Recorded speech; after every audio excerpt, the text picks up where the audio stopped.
The South now has 8 of the 10 states with the highest infection rates and 9 of the 10 worst cities.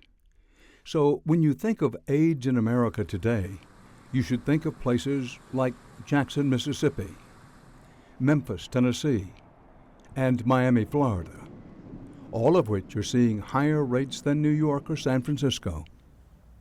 And you should also think of small towns. Here in North Carolina, over 20% of HIV cases are rural. When Dr. Ogle first got here, she was shocked by how little she had to work with. Did everything look good? Even though the county where Henderson is located has some of the highest HIV rates in the entire state. When I moved here, we were seeing patients in a trailer. That blew me away. And not only were patients being seen in a trailer, it was a nasty, dirty trailer. For HIV. She still feels like she's fighting an uphill battle. Ogle is the only HIV specialist in town. In fact, she's the only one for 5 counties around, an area of over 2,000 square miles. Shortages like this are a problem across the South. With more than half the nation's AIDS deaths, the region must make do with just a quarter of the nation's AIDS doctors. In Ogle's case, some of her patients have to travel as much as 3 hours round trip just to see her for a checkup. These hurdles are typical of health care in the rural South and are part of what makes the virus so hard to combat down here. So am I counting 6 meds that you need to take regularly? People that come to the South should be able to have access to the same level of care that they would if they were in New York. And that doesn't happen here. People don't seem to think we need that here. Most people in general just don't know that half the epidemic is in the southern United States. I think that's very surprising. Hey, Ms. Louise. Hey, Connie. When you start asking people about AIDS in the South, it's not long before someone leads you to Kathy Hires. Hey, Dee Dee. Based in Birmingham, she's head of the largest AIDS organization in Alabama, and she's determined to bring national attention to what's happening in the region. It's no exaggeration to call her the South's unofficial spokeswoman on the issue. So we moved the March board meeting as well. In the South, we're taught to respect authority and not cause trouble, and that truly is a big part of our culture. And that's one of the reasons we don't have a lot of loudmouth advocates, raising hell about this. Hires says the situation in the South is a crisis, and she's trying to fight it every way she can. Her organization, called AIDS Alabama, does everything from free HIV testing to drug treatment to lobbying the federal government. That building.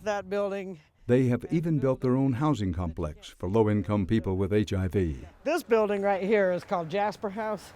It's actually named after the first 6 clients we lost, John, Alan, Steve, because we didn't have housing and they were homeless.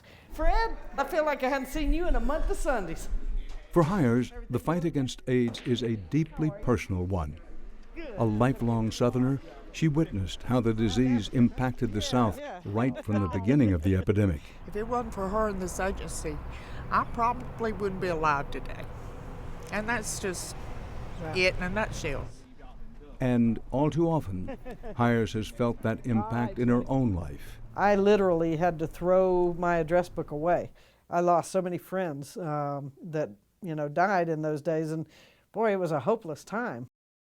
It's hard to overstate how bad things were in those early days when a positive test for HIV was a death sentence.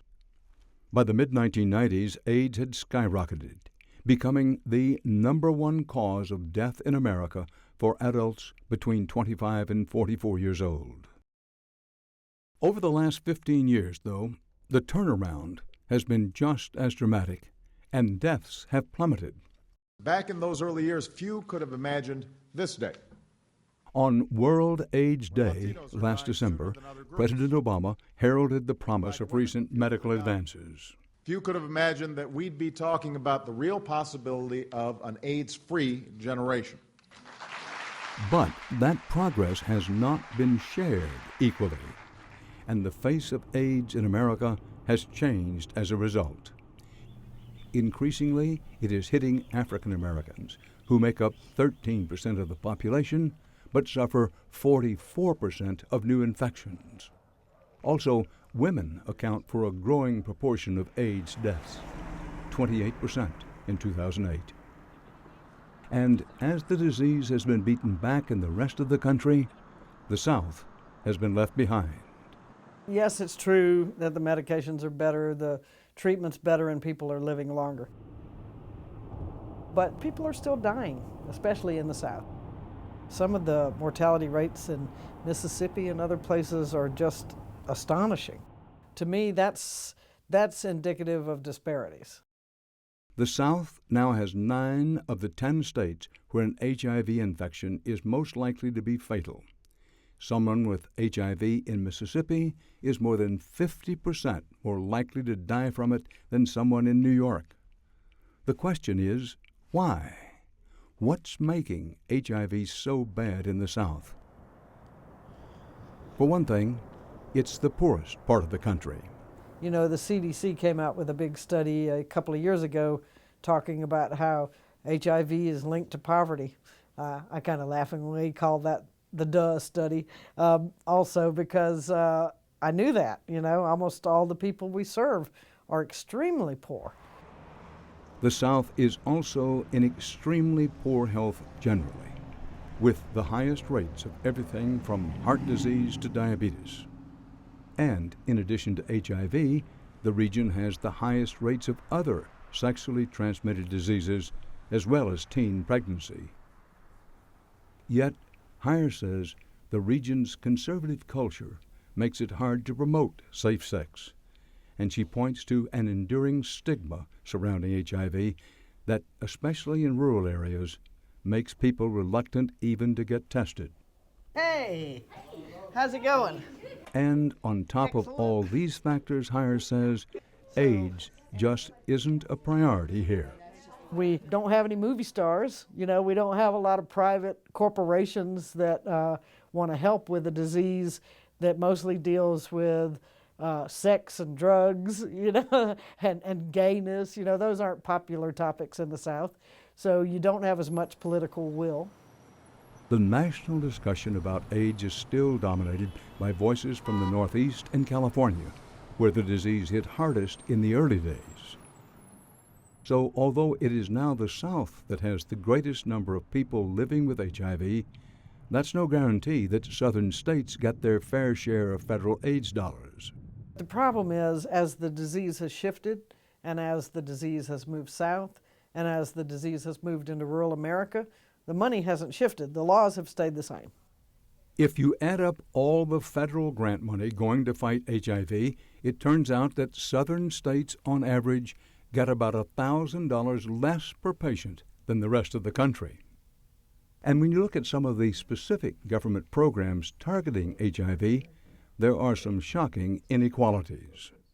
Take the AIDS Drug Assistance Program, which provides life-saving HIV medication to people who can't afford it on their own.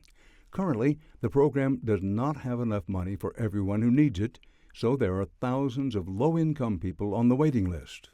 Over 90% of those people are in the South.